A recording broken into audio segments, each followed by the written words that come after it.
Muito bem, é hora do show para você ligado na tela da Gazeta. Aqui no Moisés Lucarelli, muito calor para Ponte Preta e Corinthians. Estamos falando do Campeonato Paulista de 2017. A ligação para o Jô, mais atrás chega Maicon, na marcação Cleison, ainda o Maicon, pode bater de perna canhota, a bola passa com muito perigo. O Aranha só observou. Cleison, por Nino Paraíba, ele é muito veloz. Nino Paraíba no cruzamento, no meio da área, Cássio, a sobra é do Cleison, Cássio de novo. Como um líbero agora o Cássio, hein? De novo Paulo Roberto, Léo Príncipe. Tentou o passe no fundo, perdeu a bola. Ravanelli, tá valendo. Ao lado dele tem o Luca, ainda Ravanelli. No fundo passa o Luca. Pode bater no gol. A bola passa muito perto. O Ravanelli fez como manda o manual do jogador. Pegou de chapa, com efeito. Maicon rolou mais atrás. Jadson errou o passe. Vem a Ponte Preta no contra-ataque com Cleison. O lançamento é pro Potker. Nas costas do Balbuena, Potker, Cássio. A sobra da Ponte com Ravanelli. Fez o domínio, chutou pra fora. O Ravanelli desperdiça outra grande oportunidade. No rebote do Cássio, ele ajeitou e pareceu um replay do lance anterior. Bateu de chapa, com efeito. Dessa vez a bola subiu demais e foi pra linha de fundo. Abertura pro Luca, vai passar no fundo como um foguete o Jefferson. Luca, de perna direita, a bola fraquinha, mas quase que o Cássio aceita ali, hein? Fernando Bob, outro lançamento, agora pro Luca. Na marcação, o Léo Príncipe puxou o Luca. E cabia até um cartão amarelo aí, hein? Luca. A barreira abriu, lá vai o Luca no cantinho, gol! Gol!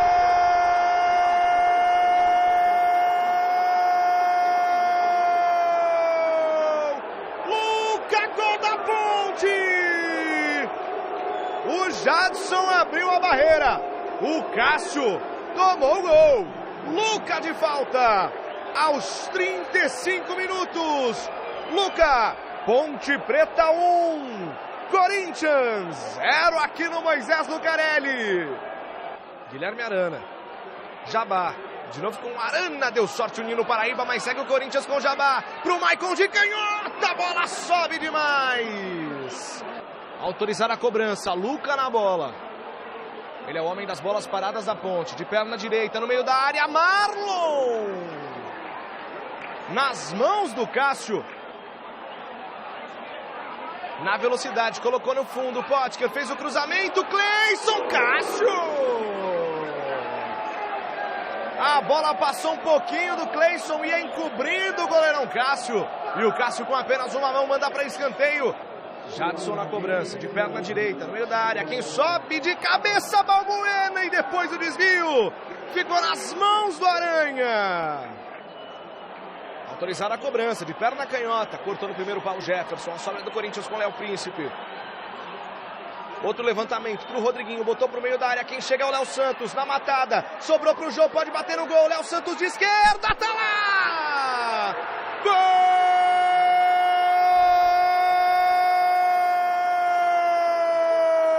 Léo Santos, gol do Corinthians! E é do garoto! E é do predestinado! Do jovem Léo Santos para empatar o jogo. Autorizar a cobrança, partiu Cleison, rolou para o Matheus Cassini de perna canhota, Cássio! No chute do Matheus Cassini, o Cássio soltou, completa para tirada ali o Maicon. Levanta o braço Vinícius Gonçalves Dias. Fim de jogo no Moisés Lucarelli. 1 para a Ponte Preta, gol marcado por Luca. 1 também para o Corinthians. O Léo Santos empatou na segunda etapa. Ficamos por aqui. Uma largura enorme do Corinthians, né? Era para ter perdido o jogo, no primeiro tempo já era para estar resolvido. Mas o gol da Ponte, que raio de barreira é aquela, Chico? Pois é. É o que todo mundo perguntou para o Cássio, e o Cássio saiu falando palavrões no intervalo, porque ele falou que ele colocou 2 caras na barreira, um é o Jadson e o outro, 2 baixinhos também, né? Esquisito. E aí, o que aconteceu? Serviu de referência para o Lucas, né? Mas estava aberto. Estava tudo aberto, mas você pode ver que a bola passa por cima do Jadson. Olha lá, a barreira aberta, eu nunca vi. Olha lá, que raio o de Lucas pega aqui, uma referência ali, ó. longe, né, Flávio? Ele pega a referência e manda. Agora, o Cássio falhou, né? O Cássio falhou. Essa bola era perfeitamente defensável. Aquela quicou, mas ele não poderia ter deixado quicar, né? Dava tempo de abafar. Exatamente, ele teria de pular para evitar que ela quicasse, né? E ele que conhece o Lucas batia tanta falta depois dos treinos do Corinthians nele, não sei como ele foi acabar subestimando o Lucas, né? Que, aliás, enquanto esteve em campo, no meu modo de ver, deixou saudade, né? Depois do jogo até o Carille explicou que ele não dispensou o Lucas, ele falou para o Lucas que tinha espaço, né? Só que o Lucas falou, não, mas eu prefiro sair. E o Lucas, logo no comecinho do trabalho do Carille, o Lucas não era relacionado nunca, três vezes não foi, aí ele virou e falou assim, quero ser negociado porque eu tenho futebol para jogar. E aí, hoje, realmente foi um gol de desabafo, né? A vingança do Lucas. Se bem que o Lucas ainda está ligado ao Corinthians, está emprestado ao Corinthians, né? Então, é um grande jogador. Eu acho que o Corinthians não devia ter deixado ele ter saído. Mas, enfim, foi uma partida, Flávio, você tem razão, quando você fala que a Ponte Preta teve melhor, porque teve um volume de jogo muito maior, muito mais denso, criou várias oportunidades de gol. O Lucas realmente se casa bem com o Potker e esse menino aí, Cleison. o outro, camisa 10, o Ravanelli, que é um belíssimo jogador. Hoje a Ponte poderia ter feito 3 gols no primeiro tempo, mais 2 no segundo tempo. Mas não fez. Mas não fez. Quando você pega o time com a camisa dessas, você mata ou você morre, não tem jeito. Exatamente. E aí que eu quero chegar. O corintiano hoje não ficou, com certeza, não ficou preocupado e nem chateado. Por quê? Porque hoje estava em campo, veja você, Flávio, para que coisa gozada. Léo Príncipe estava em campo, o Bruno Henrique estava em campo, o Léo Santos. O Pedro Henrique estava em campo, o Léo Santos, que entrou e fez o gol, com 18 anos só, e o Guilherme Arana. No meio campo estava o Michael, e lá na frente estava o Léo Jabá, que depois saiu para entrar o Casim. Então quer dizer que foram o próprio Jô, né? E o próprio Jô. Começou lá também. Que começou lá ou não. Então você conta com 7 jogadores formados na base, sendo que 6 subiram esse ano, vamos dizer assim. Então eu acho que esse é o grande trunfo do Corinthians, que está subindo o jogador da base, jogadores relativamente baratos, que foram feitos no clube, não tem nenhum craque, né? Essa é a grande verdade, mas são jogadores que estão dando conta do recado, estão pondo os outros no banco. Não é desculpa, mas o Jadson e o Rodriguinho estão visivelmente pregados, cansados, né? Eu nem sei porque jogaram hoje, podia ter jogado qualquer um lá dos chinelinhos lá, né, que não jogam. E depois da entrada do Marlone, o time cresceu, dominou finalmente a Ponte Preta no meio campo, né? E aí o gol acabou saindo. E méritos para esse menino, o Léo Santos. Aliás, esse menino tem uma história engraçada, viu, Flávio? Quando o Tite esteve aqui treinando com a seleção brasileira no CT Joaquim Grava, ele, como tinha convocado 18 jogadores só, 19, ele levou esse Léo Santos para completar o time, acho que foi contra a Argentina, para treinar lá em Minas Gerais. Ele levou o Léo Santos junto. Quer dizer, olha a qualidade desse garoto, né? E tem muita gente que diz e garante que quando ele entrar no time ele não sai mais. E ele acabou fazendo o gol. Até estava falando para o Miller aqui. Quando o cara ele não sente o peso da camisa, ele não sente. Pode ter 17, 18 anos, é aquele que o Gopar falou. Quando o cara joga qualquer campo, qualquer lugar. Começou novinho. Que idade você começou? Comecei no São Paulo com 16 e 17 já era profissional. Pois aquele time dos menudos lá, que era muito bom. E o jogo? O que você pode falar pra gente? O Corinthians pediu para tomar um gol no começo da partida. Acho que o Corinthians pediu para perder o jogo, né? É um time taticamente muito mal posicionado, a defesa exposta demais. E uma chance, 2, 3, 4, até que tomou o gol.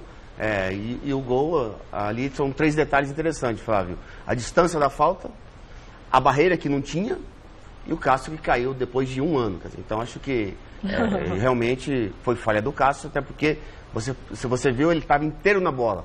A bola não passou entre as suas mãos. A bola passou debaixo do seu braço. Então foi falha, demorou muito a cair. Então acho que o Corinthians deixou de perder e a Ponte deixou de ganhar no primeiro tempo porque criou as melhores oportunidades. O Corinthians jogou muito mal, acho que serve como lição para o time do Corinthians, que está aí em fase de ascensão, de transição. O Carille tem que pegar esse jogo como exemplo e, claro, não vai jogar mal assim. Mas hoje o Corinthians jogou muito mal. Você pode ver que, Flávio, nos melhores momentos aí, não tem uma chance de gol do Corinthians. Não, tiveram duas. Uma que o Casim acabou pegando uma bola de cabeça, mas o Aranha estava esperto e acabou defendendo meio que na bamba. Fez uma defesa em dois tempos. E depois a bola que o menino chutou, que o Léo Santos chutou, o Léozinho, né? Que acabou... segundo a lenda urbana que tem em Campinas, ele teve o mesmo papel daquele trem que passa apitando ali, que derruba a ponte. Né? Ele não apitou, mas ele, pela espada de São Jorge, acabou fazendo justiça. Sabe o que eu gosto, Flávio?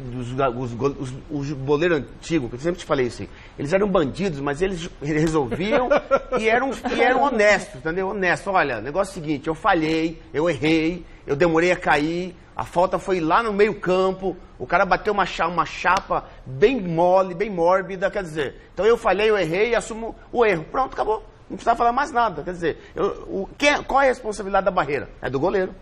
Entendeu? Claro que jamais eu iria, falaria de qualquer time, evidentemente. Mas o escanteio não é quando o último chute é da defesa? O chute foi de novo um pequeno equívocozinho da mocinha lá a favor do grande, né? Não foi escanteio e fizeram gol no escanteio, certo, senhor Godoy? Isso, era tiro de meta e deu escanteio. E para a infelicidade da arbitragem, o escanteio resultou em gol. E de novo uma infelicidade a favor do grande. Coincidentemente. Eu acho que é apenas coincidência, né? Mas e hoje nem tem aquela sua perfeita alegação de que o grande ataca mais, portanto a chance de errar é maior. O Corinthians deu 2 chutes no gol e num deles houve um pequeno equívoco. Mas foi gol olímpico? Desculpa, eu não vi o gol olímpico. Mas o escanteio foi um pequeno equívoco. Que me parece que teve uma sequência. Sempre um pequeno equívoco. Depois dessa cobrança de escanteio, o gol não saiu direto. Sim. Houve um passe, houve um cruzamento. O menino, o Léozinho, olha aí, a bola foi parar no Léo Príncipe. Do Léo Príncipe, o Jadson, o Rodriguinho botou para dentro da área. O Léozinho, com 18 anos, ganhou no peito e na raça da zaga da Ponte e rolou pro Jô. O Jô devolveu para ele bateu no canto. Sim. O Aranha nem se mexeu. Quer dizer que se foi escanteio ou não foi escanteio, foi falta da defesa. Como é que os caras perdem para um garoto de 18 anos que disputou na raça? É por isso que o corintiano acredita e gosta quando a base é privilegiada. Porque, isso é um empate heróico. Chico, pera um pouquinho. Valeu pela vitória. Mas a base... Essa é a grande verdade. A base estava rendendo. O problema era a falta de assinatura de contrato com o empresário certo. Por exemplo, o Léo Jabá só ficou bom jogador quando ele assinou com o empresário que interessava lá. Era uma base terceirizada, né? Ele já estava lá, ele já era da base, já era bom jogador. Só que ele tinha um empresário que não interessava. Quando ele assinou com o empresário que interessava, ele virou bom pra caramba, ganhou lugar no time e agora é titular. Flávio, mas por isso que não revela mais. Flávio, era isso que estava prejudicando o Corinthians. O Corinthians deixou a base na mão dos empresários. E não é de hoje, vem de uns 10 anos para cá. Quando o André Sanches estava lá, na base, e cuidava da base, e o Fran junto com ele, o Fran Papajordano, era diferente. Eles até que blindavam um pouco as coisas. Mas depois, quando eles saíram e largaram na mão lá de Nezicuri e aquelas coisas todas, aquilo se corrompeu de uma tal forma que até hoje não teve jeito. Mas antes desse rapaz que está lá, o Falso Bittar, que parece que está fazendo o trabalho correto agora, teve aquele negócio lá de Mané da Carne, aquele Edu. Então, o que rolou foi que virava de... Não sei, eu não estava lá para ver, mas o que rolou é que levava dinheiro daqui, levava dinheiro de lá. E aí, curiosamente, quando assinou com como é o Fernando Garcia, o cara virou craque. Então, impressionante como o Fernando ele deve ter uma magia, um sopro de magia, que o cara virou, não jogava, de repente começou a jogar. O Fernando Garcia é irmão do Paulo Garcia, que é o dono, a gente sabe, da empresa chamada Calunga. E, de fato, o Fernando Garcia, depois que começou a rebanhar todos os jogadores da equipe de base, a maioria deles subiu. Agora, isso aí é uma coisa que o Roberto Andrade tem que vir a público e falar, olha, foi um acordo que eu fiz. Eu me lembro muito bem que quando começou... Sei lá, mas deve ter sido um acho acordo. Que o Roberto Andrade tem nada a ver com essa história. Tem. É lá embaixo, o negócio é ali. Lógico que tem. Não, já é lá embaixo. Tem, porque subiu para o profissional. E quando foi para o profissional, a responsabilidade do Roberto. Eu me lembro bem que quando o Corinthians caiu para a segunda divisão e subiu, e começou a subir, o Corinthians não tinha um tostão. O Antônio Carlos, que hoje está lá o Hitman, que hoje está lá no Internacional de Porto Alegre, foi pegando perdigão, foi fazendo um catadão, né? E esse catadão estava sob a tutela de um empresário que prestou 600 mil reais para o Corinthians, que era o Carlinhos, que era empresário do Mano Menezes também. E esses 600 mil reais... Carlinhos é Carlos Neves. O Carlos Neves. Carlos Leite. Então, o cara foi o homem que salvou o Corinthians da segunda divisão e prestou 600 mil reais. Na época era dinheiro pra caramba. Eu acho que corresponde ao quê? Aos 3 milhões hoje? Ô Chico, essas coisas parece que só tem no Corinthians, mas é o que mais tem na base. Sem dúvida, em todas. Mas o mais importante é dizer o seguinte, porque você fala assim, quando o Corinthians privilegia a base, funciona e é perfeito a sua observação, 100% perfeito. Mas por que não privilegia mais? Porque tem esse rolo todo que tem que ser empresário de não sei o que e tal. Não é uma coisa espontânea, não sobe o cara porque ele é bom. Jogar bola é um pequeno detalhe. Isso é que enche o saco, isso porque é ruim. Deveria ser assim em todos os times. Citamos Corinthians por acaso. Todos são iguais. E todos os técnicos de sub-15 e sub-17, o telefone toca o dia inteiro. Verdade. Mensagens tocam pressão o dia de inteiro. empresário. Pressão de empresários, por que o garoto não está jogando. Isso vale para sub-15, sub-17, direto. Quer dizer, nem sempre de forma educada. Nem sempre de forma educada. Então, os técnicos... Não, os caras são estúpidos. Querem que o jogador deles jogue. Alguns cedem às pressões, outros não. Jogam para vai falar com o diretor, eu que mando aqui, enfim. Mas é brincadeira. Os técnicos de sub-15 e 17, é só você conversar no bastidor com eles. Eles têm... Os jogadores já têm staff, alguns já têm assessores de imprensa, nada contra a função. Técnico de seleção brasileira sofre, pô. Técnico de seleção brasileira sofre, é verdade. Então, não é brincadeira, é por isso que muitas vezes... E cede. E custa caro a base, hein? É muito caro.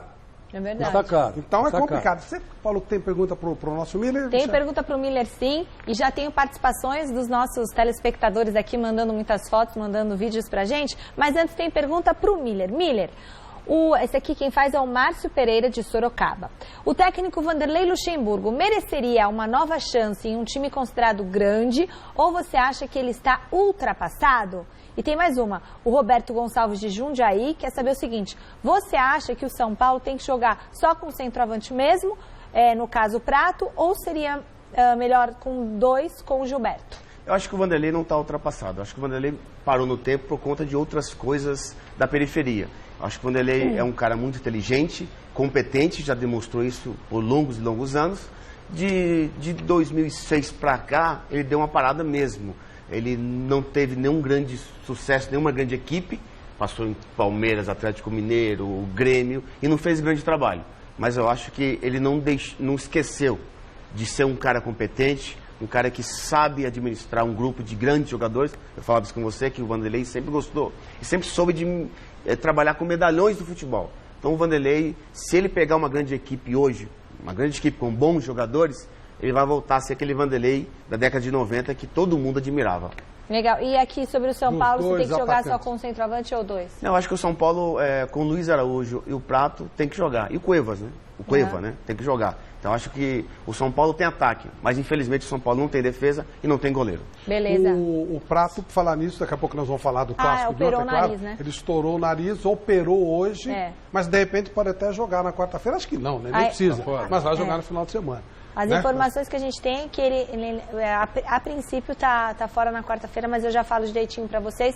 O pessoal do site gazetesportiva.com tá apurando agora. E tem já o torcedor, é para chamar? Só mostrar o vestiário do Corinthians, não volta a gente já volta. Vamos ver como é que foi o pós-jogo lá em Campinas. Muito parecido com o Audax hoje. A gente tinha a proposta de sair marcando lá em cima, mas depois do desgaste do jogo de quinta, e o calor que estava aqui hoje a gente mudou um pouco. A Ponte também não quis pressionar no início, deixou a gente rodar a bola, procurando jogar no nosso erro, e as chances que eles tiveram, as maiorias, foi em cima do nosso erro mesmo. Carille, queria que você falasse do gol que o Corinthians tomou. O Cássio aqui na saída acabou desabafando para as rádios e depois até pediu desculpas numa entrevista pra gente e disse que ele não pode ter esse tipo de atitude no vestiário. Você poderia falar pra gente o que aconteceu no vestiário, no intervalo? Assunto já encerrado a partir do momento que ele já pediu desculpa. Chegou no vestiário reclamando da barreira, uma cobrança forte, mas com educação, nada fora disso. E depois ele pediu desculpa, assunto resolvido, todo mundo querendo ganhar, o calor do jogo, a gente está procurando ficar com uma defesa bem sólida, está acontecendo isso, toma um gol assim, às vezes com uma desatenção mesmo, que acontece, mas é bom pra gente aprender pra sequência. Foi realmente um erro, porque tinha um jogador saindo pela esquerda ali, cara, o Jadson ficou na dúvida, né, de cobrir ou não, foi um erro? O Luca não se posicionou pra chutar pro gol, na verdade, ele se posicionou pra fazer o cruzamento, no meu modo de ver, e o Jadson deu um passinho pro lado pra fechar a passagem. Enfim, é coisa para aprender, barreira não se pode mexer mesmo, é coisa para aprender para sequência. Foi esquisito pra caramba esse lance, né? Fora de... O que você acha que aconteceu, Miller? Aquele negócio de falar, primeiro, quem determina a barreira é o goleiro. Isso é uma coisa normal no beabá do futebol. Olha, a base é o lateral e não tinha base, era o Jadson a base, já começa por aí. Então, quer dizer, não existia barreira. Isso é culpa do Cássio. Porque toda falta que acontece, seja ela meia distância ou perto, tem que ter a barreira, e aquela barreira é treinada, já todo mundo sabe quem vai ser os 4 da barreira, todo mundo sabe disso. Então não tinha uma barreira. E outro detalhe, a falta estava longe. Outro detalhe, o Luca não quis cruzar, ele quis bater pro gol, porque ele viu que não tinha barreira, ele chapou a bola foi fraca, e aí aconteceu o erro clamoroso do Cássio, como eu disse. Ele deveria ter assumido, olha, eu errei, demorei um ano para cair, a bola passou debaixo do meu braço, não passou entre as minhas mãos, que já era uma falha também. Estava mal colocado o Miller, olha lá, quer ver? Na hora que o Luca bate, ele estava um pouco para a direita, olha lá, bem para a direita. Não é questão de colocação, é questão de cair. Pode falar, olha, demorou um ano para cair, a bola passa debaixo do braço dele, falha clamorosa. Eu nunca vi barreira com buraco. Realmente essa aí foi... Pode ter buraco. Ele tá vendo a saída da bola. Claro, a bola não passa no buraco. Estou dizendo que ali não existe Flávio, a bola não passa no buraco. Ela passa por cima. Pro batedor de falta, é pior não ter barreira. Isso aí, perde a referência. Ele perde a referência. Aí tira, né? Pro goleiro é melhor, porque ele tá vendo a bola. Claro. E a bola tá... A falta é longe. Melhor ainda pro goleiro. E o chute não foi forte. Ele não estava mal colocado, ele estava bem colocado, só que ele demorou a cair, pô. E na saída lá no primeiro tempo, né, o Cássio, ele deu uma entrevista pra rádio, ele falou o seguinte: coloquei 2 3 pontinhos na barreira e os 2 saíram da bola. Ele reclamou dos 2 jogadores da barreira, do Jadson e do Michael, né? E aí ele falou, é uma coisa... e aí o Carille falou que não, isso aí é uma coisa que a gente tem que aprender e tal, tentou consertar, como a gente já viu. Aí depois o Cássio, no final do jogo, reviu a declaração que ele fez e falou que reconheceu que ele caiu atrasado e que ele poderia ter tentado defender a cobrança. Aí ele falou assim, peço desculpas para os ouvintes, não foi legal da minha parte, eu poderia ter defendido a bola independentemente da barreira ter se mexido ou não. Então, legal, ele reconheceu, então, ele reconheceu tá tudo certo. O Miller comentou que ele não tinha futebol é um esporte onde você xinga mesmo. Xinga até amigo se você estiver jogando. Então, no calor do primeiro tempo, aquela coisa toda, é até compreensível. Claro. O cara tá de cabeça quente, tá chateado, tá perdendo o jogo. Então ele vai falar besteira mesmo. Beleza. E depois o time jogando mal. Exatamente. E levando o chocolate da Ponte Preta, depois que reconheceu, como o cara reconheceu, matou, morreu. O cara ele foi muito bem na entrevista, muito mimimi, hein, Vanderlei? Muito não me toques, né? E ele sabe, né, que ele está numa situação, digamos assim, que não é confortável, porque já falamos aqui imaginem, daqui a pouco nós vamos falar, mas imaginem se tivesse tomado de 3 o Eduardo Batista. Já tinha caído hoje. Então, imagine, o Carille da mesma maneira, quer dizer, o time não perde faz tempo, está ganhando apertado, não está fazendo um festival de gols, mas está ganhando. Quer dizer, então ele está tendo uma tranquilidade mais para trabalhar. Não perdeu para a Ponte, diante das circunstâncias todas, veio para São Paulo trazendo um empate, Está tudo legal. Praticamente a classificação. E praticamente a classificação. Tem a Luverdense que vai jogar para cumprir tabela, Sim. porque já chega com uma larga vantagem, quer dizer, já está na próxima fase, na próxima fase da Copa do Brasil. Quer dizer, e ele vai ter depois o Red, se eu não estiver equivocado, me ajudem. Depois é o Red Bull, muito provavelmente o Red Bull, e depois tem um clássico, né? Tem com o São Paulo, não é isso? Contra o São Paulo. Não, tem mais um jogo. Tem mais um jogo e depois. O São Paulo é o penúltimo jogo. E depois tem um clássico, é com o São Paulo, né? O último jogo do Corinthians é contra a Linense. Contra a Linense. Então, quer dizer, ele vai caminhar no campeonato. Com o Linense. Então, ele sabe disso. Ele sabe que. E outra coisa, os garotos estão agradando. Então já chega essa. Está prestigiando a garotada. O Chico acha que é muito legal. Muita gente do Corinthians acha que é bacana. Esse é um momento bom. Ele está valorizando o patrimônio do Corinthians. Mas os jogadores estão fatiados. Tudo bem, mas no fundo, sempre o Corinthians tem alguma participação importante em relação a esses garotos que estão surgindo. Está se livrando dos come-dorme também, né? A decepção é isso que o Chico definiu, os chinelinhos e tal. A decepção são jogadores importantes que só na grana incham a folha de pagamento do Corinthians e não estão retribuindo em campo na medida em que não estão dispostos a mostrar serviço. Você tem razão. Sabe o que acontece, Flávio? É o seguinte, a gente não vê no time do Corinthians um futuro assim brilhante. O time está crescendo, o time tem um padrão de jogo, o time tem uma dinâmica de jogo objetiva. Não tem nada disso. E outra, o ataque do Corinthians é um ataque limitado. Sai o Jô, entra o Casim, sai o Casim, entra o Jô, quer dizer, sempre meia dúzia. Não tem um atacante rápido. Esse atacante rápido não existe. Se eu botar Marlone de um lado, Giovanni Augusto do outro, ou Romero do outro, é tudo jogador meia boca. Então o que acontece? Se o Corinthians não contratar um atacante que seja de peso, mais rápido, uma alternativa diferente, vai morrer de fome e vai passar raiva do torcedor com o Casim e com o Jô. Por falar nisso, ontem foi aniversário do Drogba. Valeu, Drogba! 39 legal. Né? Mas quem tem Drogba não precisa de Drogba. Quase igual, né? Trocou 6 minutos. Agora o Miller falou, ele tem razão.